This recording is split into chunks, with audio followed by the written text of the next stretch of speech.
ժամկետը դատարանի 2025 թվականի մարտի 10-ի որոշմամբ երկարաձգվել է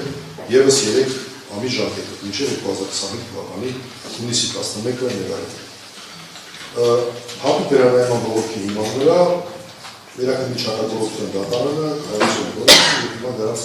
որոշակի վերլուծություն իրականացնել մեր դիրքորոշումը հայտնելու օրակարգում։ Վերաքննիչ դատարանի որոշման ուսումնասիրությունը բացահայտում է մի շարք կարևոր դրույթներ, որոնք պետք է հիմք ծառայեն խափանման միջոցը փոխելու հարցը քննարկելիս։ Առաջին, խոչընդոտման վտանգի նվազման ընդունումը։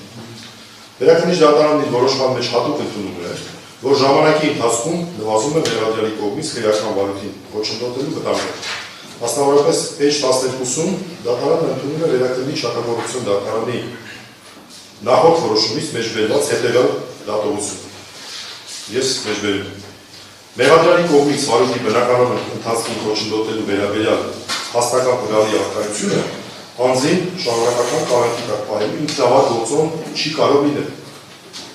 Դա կարող է ընդունելի լինել միայն այն դեպքում, երբ մեղադրյալի կողմից վարույթի բնականոն ընթացքին խոչընդոտելու վերաբերյալ հաստական տվյալը ոչ միայն իր գոյությամբ, այլև բովանդակությամբ լինի այնպիսին, որ արդարացնի անձի շարունակական կալանքի տակ պահելը, մեջբերման ավարտը։ Այս սկզբունքը առաջին ակցիայի դատարանի կողմից խափանման միջոցը փոխելու համար առանցքային նշանակություն ունի, քանի որ մեղադրյալը զգալի ժամանակ գտնվում է անազատության մեջ եւ նախկինում արձանագրված ենթադրյալ մեր կողմից ընդունված խոչընդոտման փաստը այլևս չի կարող նույն կշիռն ունենալ։ Դատարանի ուշադրությունն է նրան պես հանդիպել։ Երկրորդ, ապացուցողական շեմի բարձրացման անհրաժեշտությունը։ Վերաքննիչ դատարանը 15-րդ էջումի որոշման հստակորեն արձանագրել է։ Վերաբերյալի կապակցությամբ վերաքննիչ դատարանը փաստում է, որ յուրաքանչյուր անգամ տնային կալանքի ժամկետը երկարաձգելիս դատարանը պետք է աստիճանաբար բարձրացնի մեղադրյալի տնային կալանքի տակ պահելու անհրաժեշտությունը հիմնավորելու շեմը։ Մասնավորապես յուրաքանչյուր անգամ դատարանը արդեն պետք է հիմնավորված կերպով պատճառաբանի, թե կոնկրետ որ վկաների կամ մեղադրյալների արձագանքված չլինելու հանգամանքով պայմանավորված է անձին շարունակաբար տնային կալանքի տակ պահել եւ այդ չարձագանքված վկաները կամ մեղադրյալները կոնկրետ դեպքի ինչ դերակատարում ունեն մեղադրյալի հավանական վարկագծի գնահատման տեսանկյունից մեջբերման ավարտը։ Այս դրույթը հստակ հիմք է առաջին ակցիայի դատարանի համար, եզրակացնելու, որ ներկայիս դատական քննության փուլում մեղադրյալի կողմից վարույթին խոչընդոտելու հիմքերը բացակայում են։ Դատախազությունը կարծում եմ չկարողացավ ներկայացնել կոնկրետ փաստեր եւ հանգամանքներ, որոնք հիմնավորում են մեղադրյալի կողմից վարույթին խոչընդոտելու շարունակական վտանգը, քանի որ դրանք ուղղակի չկան։ Ուստի առաջարկվող այլընտրանքային խափանման միջոցների կիրառումը ամբողջապես արդարացված է լինելու, ես որքի վերջում, դիրքորոշման վերջում կարգավորվում այլընտրանքային խափանման միջոցները։ Հատկանշական է այն, որ մեղադրանքի կողմի դատակոչած եւ իբրև Արմեն Աշոտյանի մեղադրանքը հիմնավորող թվով 10 վկաներից 7-ն արդեն հարձակնվել է։ Դատարանի ուշադրությունն է դրանում, որ թիվը նշելիս չեմ վերցնում ամբողջական թիվը վկաների, այլ նրանք, ովքեր ըստ մեղադրանքի կողմի դատակոչվել են, ի թիվս այլոց նաև Արմեն Աշոտյանի վերաբերյալ 58 տարի։ Եվ այսպես 10 վկաներից 7-ն արդեն հարձակնվել են, չեն հարձակնվել միայն 3 վկա Գալինա Հարությունյան, Արմեն Ինասյան եւ Ալեքսանդր Հովհաննիսյան։ Հիշյալ հանգամանքը էականորեն վկայում է մեղադրյալի կողմից ոչ պատշաճ վարկագիծ դրսևորելու ռիսկի աստիճանական նվազման, եթե ոչ բացառման մասին, դառնալով ծանրակշիռ գործում մեղադրյալի հնարավոր վարկագծի գնահատման տեսանկյունից։ Երրորդ, շարունակական կալանքի հիմնավորման առավել բարձր շեմի անհրաժեշտություն։ Վերաքննիչ դատարանը հնում կատարելով Վճռաբեկ դատարանի նախադեպային իրավունքին որոշման 14-րդ էջում նշում է։ Մեջբերում եմ, Վճռաբեկ դատարանը անդրադառնալով շարունակական կալանքի համատեքստում անձի կալանքի տակ գտնվելու ժամանակահատվածին եւ վարույթի հնարավոր երկարատև ընթացք արձանագրելու հանգամանքին, գտել է, որ թեև նշված հանգամանքները ինքնին չեն բացառում անձի հնարավոր ոչ պատշաճ վարկագծի վտանգները, սակայն բարձրացնում են նրա շարունակաբար կալանքի տակ պահելու անհրաժեշտությունը հիմնավորված համարելու շեմը,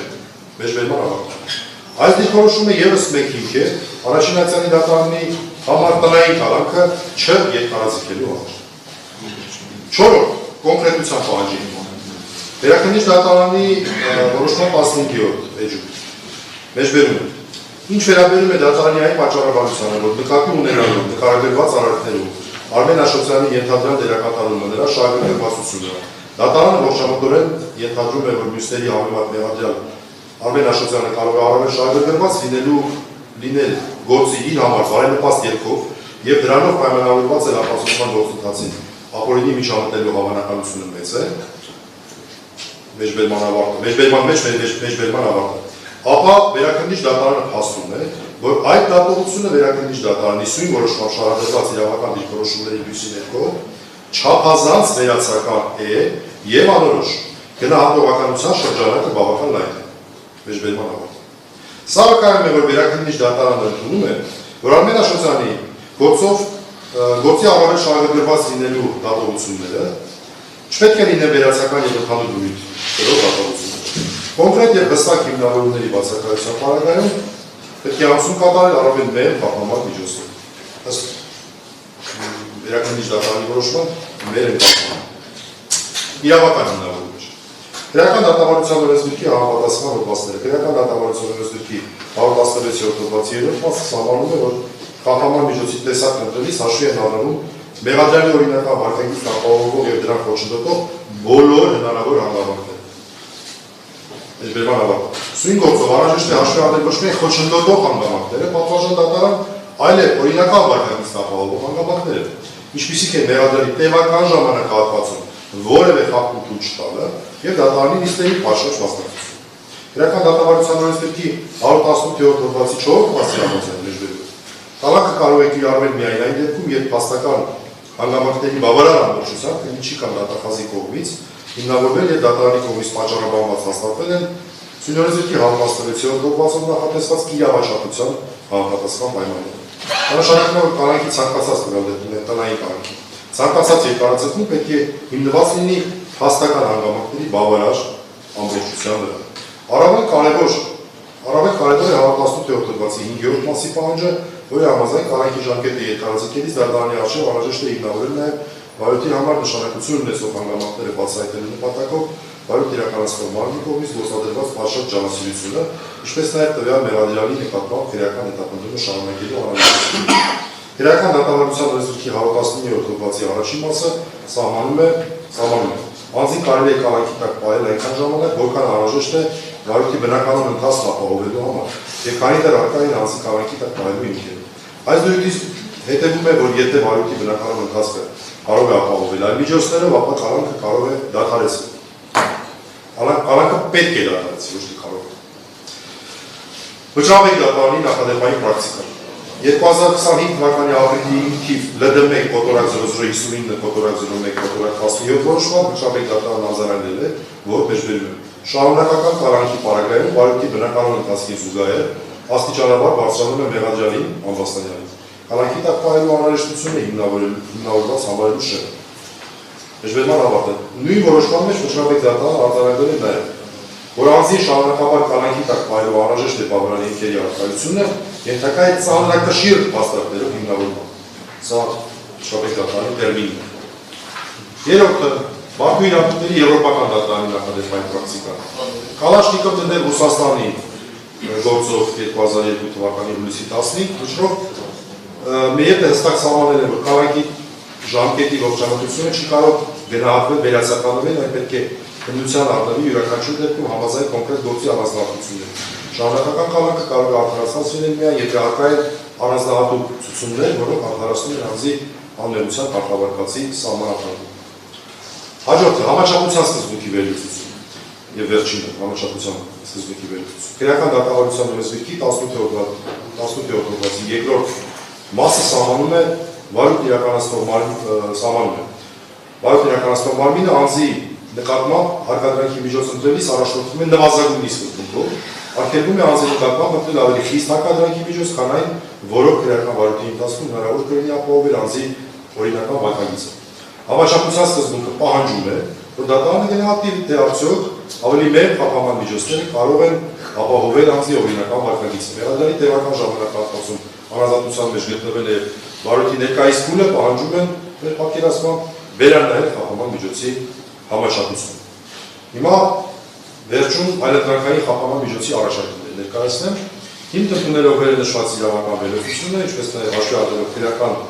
գործի ներկայիս փուլը առաջարկում է արմենաշրջանային կիրառել հետևյալ այլընտրանքային խափանման միջոցները։ Առաջինը գրավ, այն ինչ որ կիրառված է, պահպանել գրավը, ինչ չափով։ Գրավը որպես հոգեբանական եւ նյութական խթան կապահովի արմենաշրջանի պատշաճ վարկագիծը։ Առաջարկում ենք սահմանել գրավի գումարը, այսինքն փոփոխել, հաշվի առնելով առարկի բնույթը մեղադրյալյանցը, միաժամանակ առաջարկում ենք սահմանել վարչական հսկողություն, որի շրջանակներում արմենաշրջան պարտավոր կլինի պարբերաբար ներկայանալ իրավասուն մարմին։ Այս խափանման միջոցների համակցությունը կապահովի հետևյալ երաշխիքները։ Գրավը կծառայի որպես նյութական երաշխիք, որ մեղադրյալը չի փորձի խուսափել քրեական պատասխանատվությունից կամ խոչընդոտել մարմնին, վարչական հսկողությունը թույլ կտա իրավասուն մարմիններին վերահսկել վարկագիծը։ Եզրափակում։ Վերլուծելով քրեական գործունեությունը վերաքննիչ դատարանի որոշումը եւ համապատասխան իրավական նորմերը կարող են կենտրոնացնել, որ ներկայիս փուլում արկային բոլոր անհրաժեշտ հիմքերը արմենաշրջանային նկատմամբ կիրառված տնային կալանքը այլընտրանքային խափանման ավելի մեծ միջոցով փոխարինելու համար։ Վերաքննիչ դատարանի որոշման մեջ ընդունել է, որ առաջին ժամանակի ընթացքում նվազում է վարակի խոչընդոտելու վտանգը, երկրորդ յուրաքանչյուր հաջորդ երկարաձգման դեպքում պետք է բարձրացվի հիմնավորման շեմը, երրորդ խափանման միջոցի հիմնավորումը պետք է լինի կոնկրետ, այլ ոչ թե վերացել։ Այս իրավական դիրքորոշումների մյուսի ներքո առաջարկվող այլընտրանքային խափանման միջոցները գրավ է վարչական հսկողություն։ Լիովին համապատասխանում են քրեական դատավարության պահանջներին եւ ապահովում ինչպես մեղադրյալի պատշաճ վարկագիծը, այնպես էլ վարակի բնականon ընթացքը։ Այս միջոցները համապատասխանում են նվազագույն սկզբունքին եւ թույլ կտան հավասարակշռել հանրային շահը եւ մեղադրյալի իրավունքները։ Հաշվի առնելով մեղադրյալի տեղական ժամանակ անազատության մեջ գտնվելը եւ խափանման միջոցի շահառական անհրաժեշտությունը հիմնավորելու շեմի բարձրացումը, առաջարկվող խափանման միջոցները կարող են համարվել համաչափ եւ արդյունավետ։ Ելնելով վերագրալից խնդրում ենք դատարանին չերկարաձգել արմենաշրջանային նկատմամբ կիրառված տնային կալանքը եւ այդ փոխարինել այլընտրանքային խափանման միջոցները։ Մեր պատկերացմամբ այս որոշումը կլինի արդարության, համաչափության եւ իրավունքի գերակայության սկզբունքների կենսագործում։ Շնորհակալություն։